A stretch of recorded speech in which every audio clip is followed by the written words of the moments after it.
The Science of Magic with Gwilda Wiyaka is largely an opinion talk show. All opinions, comments, or statements of fact expressed by Gwilda Wiyaka's guests are strictly their own and are not to be construed as those of the Science of Magic or endorsed in any manner by Gwilda Wiyaka, Relmar McConnell Media Company, its affiliated networks, stations, or employees.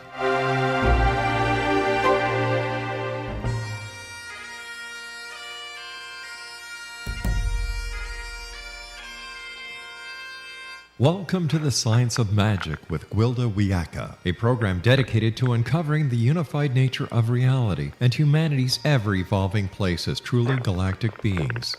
For more information on the Science of Magic with Gwilda Wiyaka, visit us online at www.thescienceofmagic.net.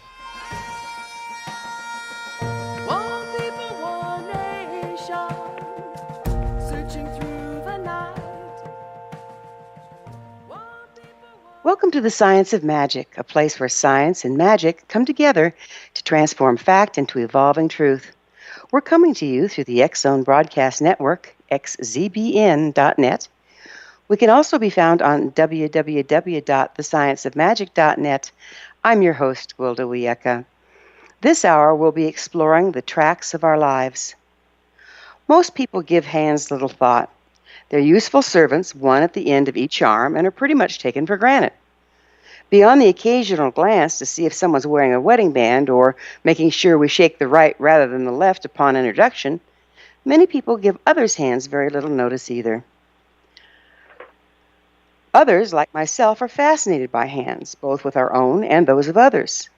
My theory is that some people are naturally more sensitive to energy, and the sensitive ones, whether consciously or unconsciously, read the energy of a person's hands through sight or touch or both. To one degree or another, energy moves through everyone's hands. The meridians in our hands relate to the organs in our body, among many other things, and create pathways which in turn dictate the lines and demarcations particular to each of us. How we live our lives, how we connect to the world, and how we interact with those around us dictates the divination of power or frequency running through our hands at any given time. This, in turn, creates a map of where we will be going if we do not change direction, as well as the overall tendencies we inherited from our lineage. Everything we think, intend, or believe, or feel leaves a trail in the combination of the delicate course of our lives that can be traced in the maps created by the lines of our hands. I'm a teacher of the shamanic arts. One of my students, when introducing me to his best friend, said, "This is my teacher, Gwilda, but if you don't want her to know everything about you, right down to your shoe size, for gosh sake, don't touch her." His friend laughed and shook my hand. I looked him straight in the eye and said, 10.5 wide. First, he looked at me with a blank expression, and then, well, I've never seen the total color leave a person's face so fast in my entire life. I was just making a wild guess to be funny, I think. The young man ended up joining my school and graduating with honors. He now works as a shamanic practitioner helping many people. However, he's refused to shake my hand since, and a hug is totally out of the question. Who's to know if I actually read his shoe size in his hand? To this day, I've left him wondering what else I may have learned about him. There are numerous ancient and modern practices from palmistry to biofeedback techniques that read the information that can be found in the energy running through our hands. Years ago, one of my dear friends was a student of palmistry and loved to practice on me. She told me I was her favorite guinea pig because my hands seemed to change a lot where other people's were fairly consistent. My friend asked her teacher about my ever-changing hands and was told it's not that common, but she had heard of it. My friend used to share things with me like, "See this line here? It indicates you're very intelligent." "It lies," I would joke. Though when in college and studying psychology, I underwent extensive intelligence testing and always rated very high. So high, in fact, that my profs used me as an example for other students as they were learning to run the tests. The profs would also run new testing methods on me to see how well they worked on the upper levels. Thus, the great frequency of testing I endured. I've always been a little embarrassed about being different, so I never mentioned this to anyone, and I'm sure I never told my friend. Yet, consistently, she could see it in my hand. One day she was reading my hand and suddenly became very distressed. She made the excuse that she was suddenly feeling ill and left quite abruptly. I was worried about her and decided not to disturb her that day, but planned on calling her the next evening after work. I never made it to work that day. I was in a car accident that nearly took my life. She later explained to me that when she'd been reading my palm that day, my lifeline had been greatly reduced and a new line cut through it. She did not want to say anything to me until consulting her teacher. Right, now, at the end of this break, I'm going to introduce our new guest this hour, Ellen GOLDBERG, who will shed some light on the mysteries of palmistry.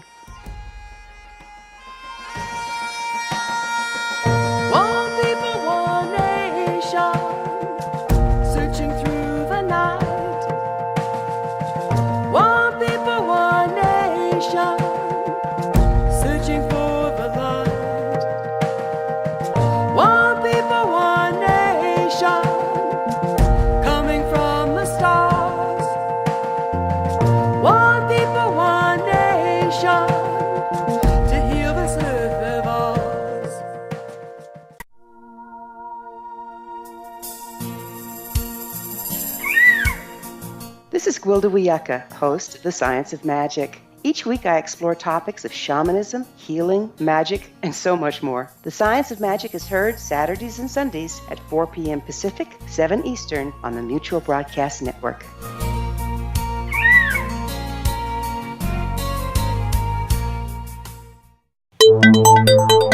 You're listening to the X Zone Broadcast Network, www.xzbn.net.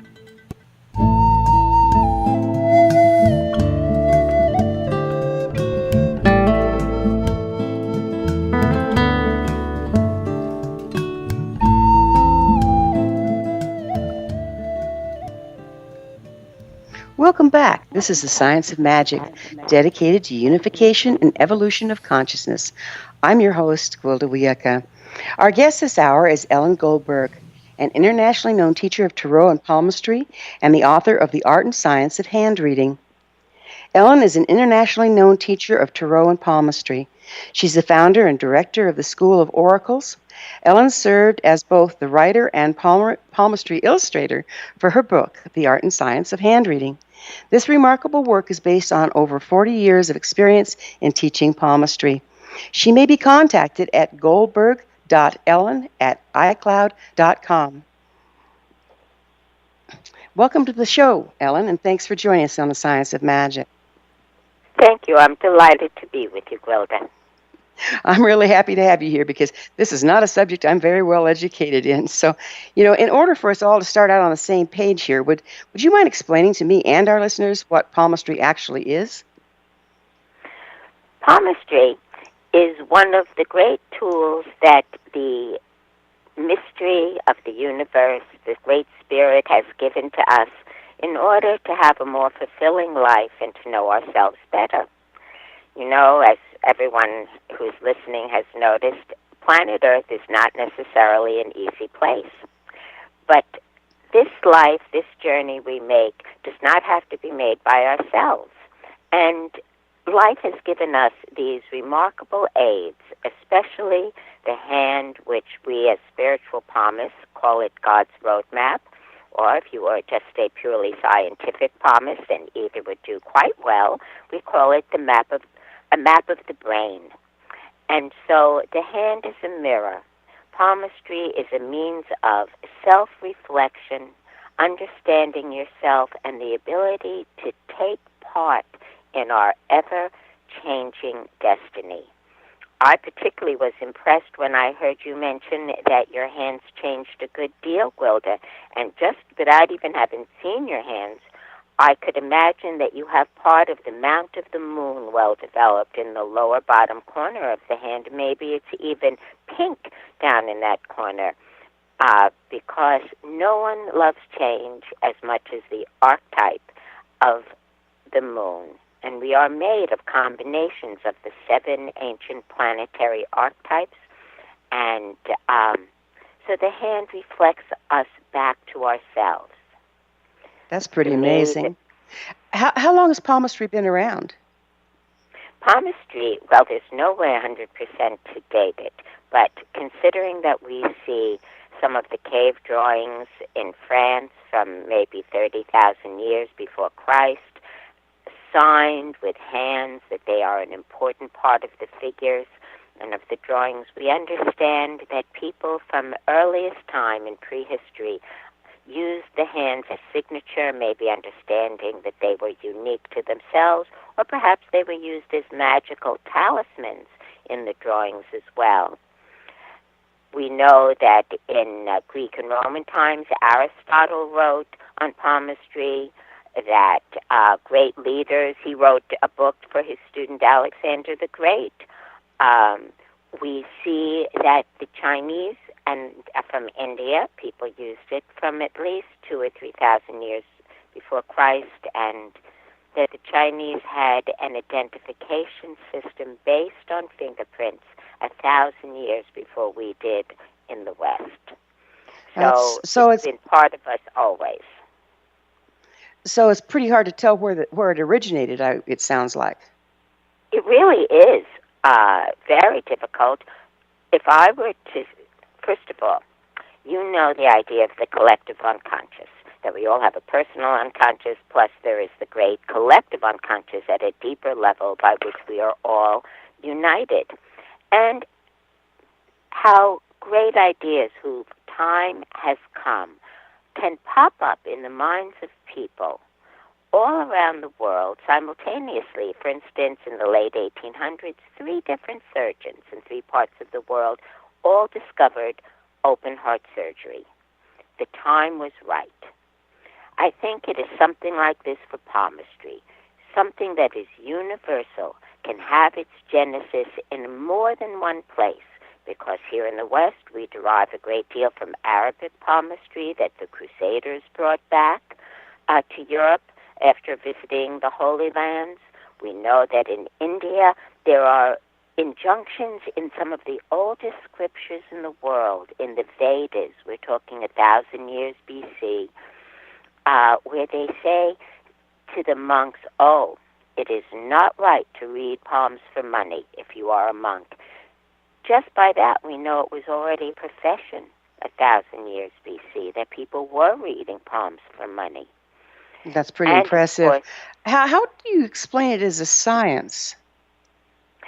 Well, it's both. This is probably just in accord with your radio show, which mingles together both the magic of life and science, because, you know, the mind, first of all, both Voltaire and Goethe called hands in their own way the outside brain. There are more nerves between the hand and the brain than in any other part of the nervous system. And not only that, they're made from the same stem cells, so that they have a tremendous unity. And every thought has a chemistry. You know how it is. You walk down the street and suddenly there's a strange shadow and a shot of fear goes through you for a second, and the adrenaline is pumping in no time flat. Then you realize, oh, it's just a plastic bag caught on a tree, but the chemistry has been released. And even though that is a grosser example, every thought has a chemistry, and the terminus, because of the amount of nerves going to the hands, the terminus for these impulses is in the hands, and therefore it creates the shapes and the lines. Plus, we all know the universe is mental. Every mystical tradition has some sort of teaching regarding that, in the way the Buddha said, with your thoughts you make your world, or the way Christ said, as a man or woman thinketh in their heart, so shall they be. And we know as a New Age aphorism, energy follows thought.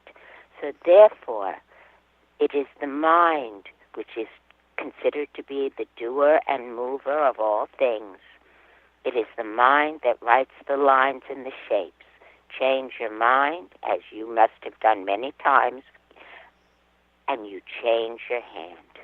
Change who you are, change your thinking, change your habits, and the dominant hand, which is an up-to-date, I think of it as a biological computer readout, an up-to-date, concise reflection back of where you are now.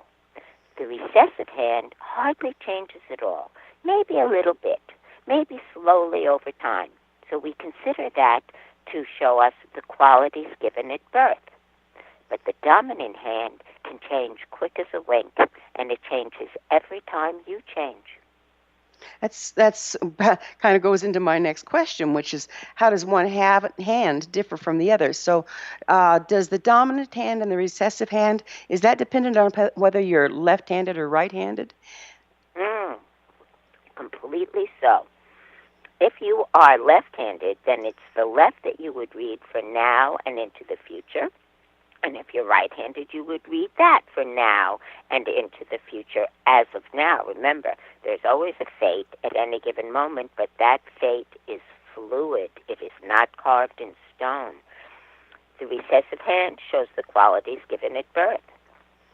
The dominant hand, if I'm doing a short palm reading, I concentrate on the dominant hand. But in a long reading, I always spend time with the recessive because everything that is in there is ours somewhere down in the unconscious, and there may be untapped talents. The two hands are many times quite similar, but to a trained eye, you will see the differences and see where people have evolved and also what has not been made use of, and that is still there for them to mine so easily as it was given at birth. Speaking of birth, have you ever worked on the hands of identical twins, and how does that work? I have worked on the hands of identical twins, and one of them is a very good friend of mine, and we met because I met him and his brother in the elevator at the Whitney Museum, and I said, "Oh, let me see your hands." And they always would say that by the time we'd gone from the 5th floor down to the 1st floor, I had delineated their subtle differences with great accuracy. Now, it's harder for an astrologer because those identical twins have practically the same chart. And I, who am also an astrologer and a teacher of tarot and the Western mystery tradition, we know that everyone is uniquely different. And the way the soul interacts with a chart is different. The stars give our possibilities, but not the absolute, although, goodness gracious, to see the hands and the chart together is a marvel. Because through the law of correspondence, they reflect each other and augment the information. But how does one see the differences between twins? It's the hands, because the dominant hand will change, remember, as the person changes, and so it is a up-to-the-moment record of each of them as unique beings. And boy, do twins ever appreciate that. I'll bet they do. So their hands, does the recessive hand differ from each other, even though that's more of what they came in with? That's a very good question. No one has ever asked me that question before, Gwilda. In fact, there will be subtle differences. They have things in common. And you know how sometimes one twin is stronger than the other? One twin may have a stronger vitality or maybe is slightly larger than the other, even if they're identical. The hands will reflect that too. So even subtle differences at birth are present. That's amazing. We're going to have to take a little break here. This is getting really intriguing. We'll pick up on the other side of this break.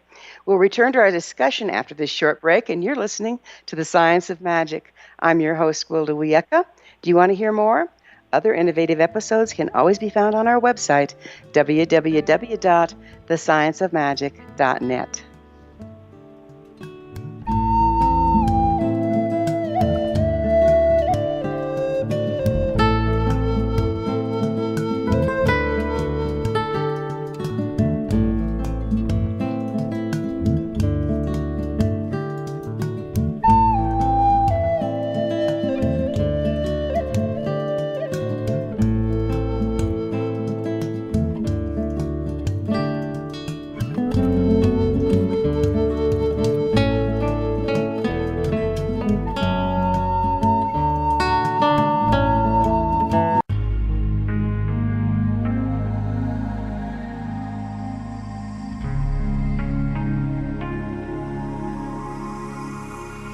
The scientist and the mystic have been on an age-old, relentless search with one thing in common: They seek truth. Their paths converge in the 40,000-year-old practice of shamanism, an ancient science delving to the quantum level of life, facilitating healing, manifestation, and evolution.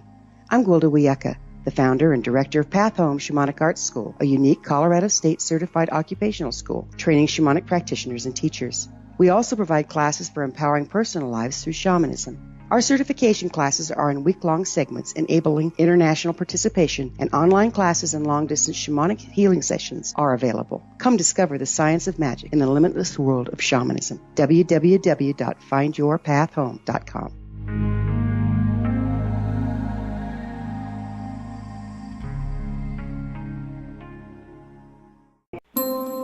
You're listening to the X Zone Broadcast Network, www.xzbn.net.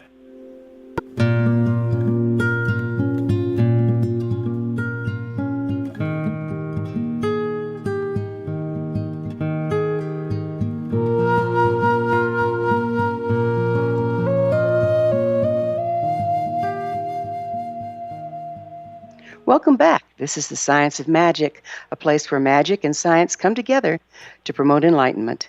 We can be found on www.thescienceofmagic.net. I'm your host, Gwilda Wiyaka.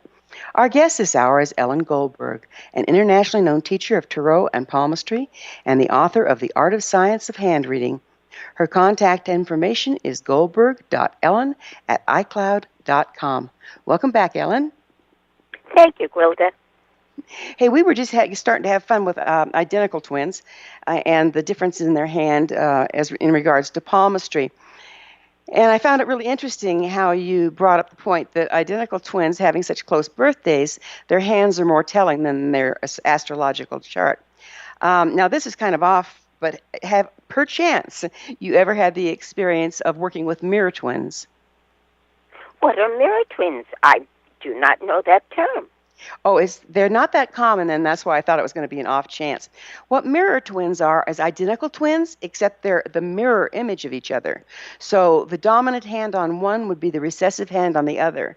They even tend to be one left-handed and one right, even though they're identical in every other way. So I just, on the off chance, thought you might have played with some of that. But I'll bet that would be interesting to look at. I haven't met any yet, but I am now going to ask around about that because it sounds fascinating. It does to me too, yeah. Yeah, I knew one set. They were very interesting people. So when you're comparing between the two hands of just regular people, what does that comparison tell you, Ellen? It tells me whether people have stayed close to their original birth pattern or whether they have changed in any significant way.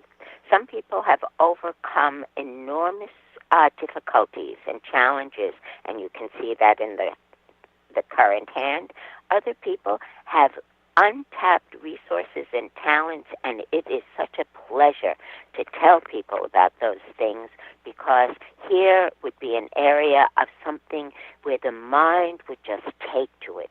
The abilities in that area of life would be inborn, and so in some very relatively easy way, they could absorb or go into a certain body of knowledge or creativity that will be natural for them. What happiness it is to give people that kind of news. Yes, to be able to show someone a potential they had that they may have never known about, that would be rewarding. Have you ever experienced working with people that have had or claim to have had walk-ins during their life? No, that has not been my experience. So I have not read for someone, although I have met people who have experienced walk-ins. This was in years past. I remember there was a period of time here in my region of the country when there was a lot of talk and experience about that going on. There may have been a big wave of it back, I would think, in the 80s and early 90s. That would be an interesting one to see if you'd been able to see somebody before and after such an event.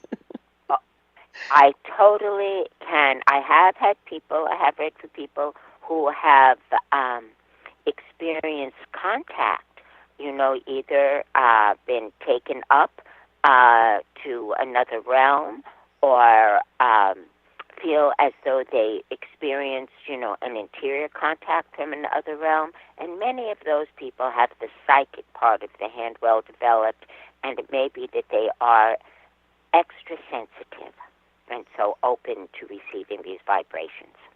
Okay. So because the hand shows their psychic abilities is probably what's perceiving these more esoteric experiences. Is that what you're saying? That's exactly what I mean. All right.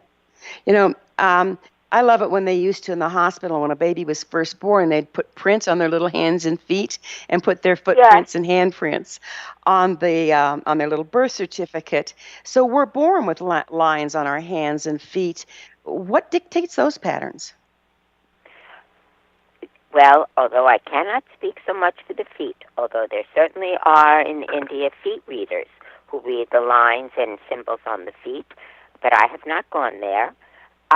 But the body loves to put in miniature the entire body or an entire system of knowledge in a small space. Just like if you ever had your iris read by an iridologist, you would have known more about your health than you ever even wanted to know. An acupuncturist can find the entire body right on the earlobe, or the whole ear. And there's an acupressure point for every part of the body there. The hand reflects the entire mind. Now, although the adult hand does not appear to form until, I would say, at least 10 to 12 years old, but there are things that you can see from the moment of birth. The hand will be changing. All babies' hands are much more sensual than adult hands, except for those few who stay in the realm of the senses in a strong way. But mostly there will be changes in shapes. But the relative size of the thumb in relationship to the palm, are they going to be strong-willed and ruled by reason, or small-thumbed, weaker-willed and ruled by emotion and their heart? Or how long is the headline for the amount of intelligence? Or is it tied or, to the lifeline at the beginning or never touch? For are people very independent thinkers, or do they care more about the opinion of others? Certain things you can see from the moment of birth, and it is helpful, even though it's not going to be the final say. But then, of course, when is the final say, considering, well, of course, there's much that is final or set, by the time we're 12, but since we can always change, the hand and the nature can always evolve, right? This is one of the events of being here with an incarnation on this planet is that it's a school and we're constantly learning, but certain things are given to us right away. Well, if you're looking at a baby's hands, say a newborn, and so, of course, you would be advising the parents, are you able to give them kind of guidelines as to what to expect or the best way to handle this particular personality? Absolutely. Now, remember, we will not see everything at birth, but there are things, like, for instance, just that I talked about, is the headline, that is the center transverse line across the middle of the palm. Is it touching the lifeline, the line that goes round the thumb, that encircles the thumb? If they are touching just a little bit, this is within normal range. But if those two lines run together as one until almost near under the space of the middle finger, that child needs to be encouraged to think independently and not to cling to the mother's apron strings, and to have good self-esteem, all of which will be challenges with an overly long tie between the headline and the lifeline. If the lines never touch, they need to understand they have an independent child on their hand. And when that child says no, or wants to go exploring, or wants to take up something new, it's because they have their own unique way of seeing the world and should be encouraged and honored for that. So it's constantly giving people clues to how the child, where it needs support, where it should be encouraged. Of course, I must say the birth chart here does come in an exquisite way, and it wouldn't matter whether it was for twins, because they have much in common, or whether it was for a single birth. the chart shows you the blueprint the soul came in with, and I adore doing charts. Of course, when people come to my home, I read by Skype and by phone all over the world.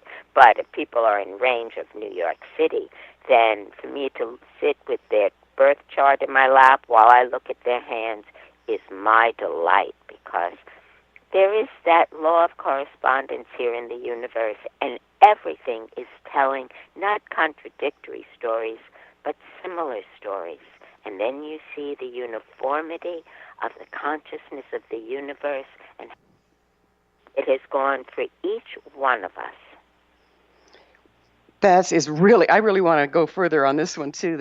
I can't imagine putting the two together and how much more it would show.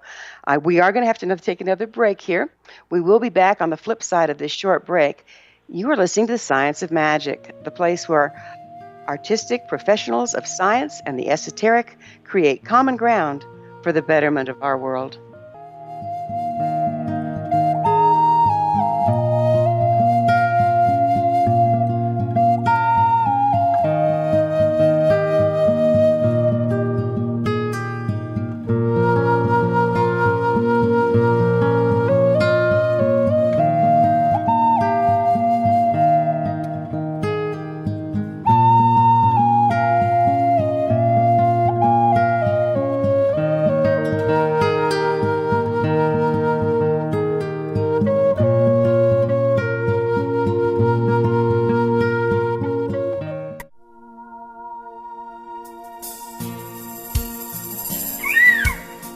This is Gwilda Wiyaka, host of The Science of Magic. Each week I explore topics of shamanism, healing, magic, and so much more. The Science of Magic is heard Saturdays and Sundays at 4 p.m. Pacific, 7 Eastern on the Mutual Broadcast Network.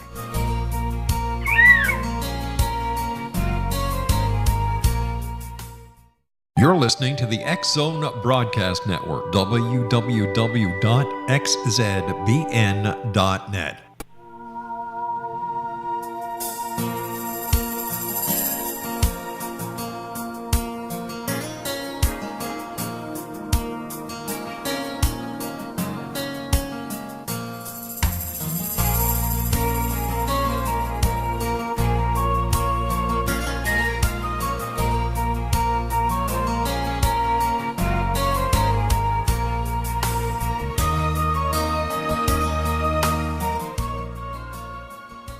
Welcome back. This is The Science of Magic, bringing together gifted people of service to the world. We can be found on www.thescienceofmagic.net. I'm your host, Gwilda Wiyaka. Our guest this hour is Ellen Goldberg, an internationally known teacher of tarot and palmistry and the author of The Art and Science of Handreading.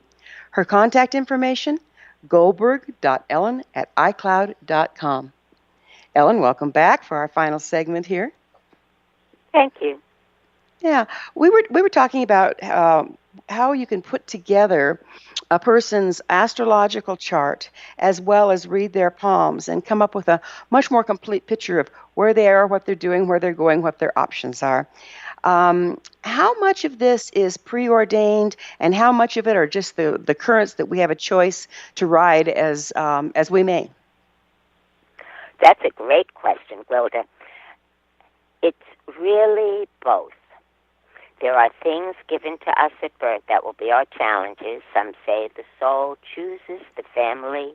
Some say the soul chooses lessons that we're going to encounter in this lifetime in the great school of life. I often say they don't call it a university for nothing. The whole universe is our school. But we are the co-creators of our lives if we will take an interest and an active part in it. We see one of the great earliest, well, she's not so early, but she's already gone. Isabel Hickey was a great astrologer in Boston, and she would say the stars impel, they don't compel. So therefore, we see our tendencies that are mapped out for us. And if people go along the lines of least resistance, this is pretty much what is going to happen. I have an enormous interest in astrology as well as in palmistry. And so I watch my transits of the planets, and I do this for my clients as well, to see what the vibration of the planets are for their particular chart. I'm not so interested in the astrology that takes care of, the vibrations of the world or what politics or the stock market is doing. There are people who have those interests. But I am fascinated by the effect of the transiting planets on people's lives. And to see them work so well, to see those vibrations show up, whether they are aware of them or not, are totally fascinating. Now, the hand makes use of the archetypes of the 7 planets of the ancients. Of course, the sun and moon are not really planets, but they are the 2 great luminaries, so they use the sun and the moon. When we have a mount of the sun and the moon, the little paddings in the hand are named after them. We have Jupiter, Saturn, Mercury, Venus, and Mars as well. Now, those 7 planets in the hand, they correspond not only to those planets in the chart, but through combination to the 3 more recently discovered planets, Neptune, Uranus, and Pluto, because those are higher octaves of each one of those is a higher octave of one of the original 7 planets. Planet meaning wanderer. They were the great orbs in the sky that early people could see traveling across the heavens. And since they are in both, nothing gives me more pleasure than to see the same story written in both. And then I understand, because I come out of the Western Hermetic tradition, when they say as above, so below, and as within, so without. They put so much on the law of correspondence. To see that law so accurate in action is, awe-inspiring for me. This way I get to see the magic of life working every day. Absolutely awe-inspiring. Right now we're in a time of intense turmoil. There's a lot going on in our world, and you're sitting down and you're looking at a lot of people's charts and a lot of people's hands. Do you see any correspondence with all the upheaval and trauma going on in the world? Do you see that showing up in your people as well? Well, that's a difficult question to answer, Gwilda, because in my mind, it's always been a difficult world. It's just that the circumstances change. Yes, now we're going through a period of terrorism, but when was it when we didn't have something like the Mongol hordes overriding Europe, or the Spanish Inquisition, or the torturing of the Christians, or now it's the Arabs and the Jews? People have been going at it. And if it wasn't AIDS, then it was the Black Plague. Or even in 1919 when a pneumonia virus and a flu virus combined, and maybe 20% of the world's population died in a year. My old aunties told me of sitting on the stoop outside the house in Philadelphia and seeing the coffins lined up on this corner on the street every day. In other words, it's always been something. It has. And I was wondering if the prediction of something large coming or something large going on shows up in the hands. Do you have something for our listeners that you'd like to say in closing? Not that I wish sadness or trouble on anyone, but it would have been, you don't know in advance who's going to be caught in one of those great cataclysms. And, tsunami or an attack or something happening, to see the hands of so many people. The lifeline doesn't show how long you live. It shows how long energy is a gift. But on rare occasion, it does show how long you live. On rare occasion, I have seen it. I've had the opportunity to look at a hand, see the line, and to know about when the fatality occurred afterwards, and see. That's how you learn, only by practice. So would a whole group of people have a similar marking? It's possible. Absolutely. That's very, very interesting. Do you have, in closing, we're just about out of time, do you have a message for our listeners? Absolutely. I would say take an active part in your own evolution. The most important line to have clear in the hand is a headline, because since it is our thinking that creates our lives and what we believe, we manifest. Work with your own mind. I used to have a headline that had an island of confusion on it, and I have completely erased that. You cannot even see the ghost of it. Through meditation, through concentration, we build the muscle of the brain and clear the mind. 10 or 20 minutes a day, 15 minutes a day of study of something can make you practically a world expert in 5 years. And I'd like to just say that it is endlessly a delight to me to understand that the word medicine and the word meditation come from the same Sanskrit and Latin roots, mediere, to find the right inner balance, so that meditation is medicine for the mind. Work with your own thinking, and you can change your life. And it also occurs to me to say that Carl Jung, who I respect so much, the great transpersonal therapist. Oh, Ellen, I'm so sorry. We are out of time. Thanks again for being with us. This has been The Science of Magic. Remember, you can always listen to this and other thought-provoking episodes on our website, www.thescienceofmagic.net. Until next time, dear ones, may you be blessed with knowledge, comforted with love, and may the tracks of your lives be beautiful ones. One people, one nation, searching through the night. One people, one nation, searching for the light. One people, one nation.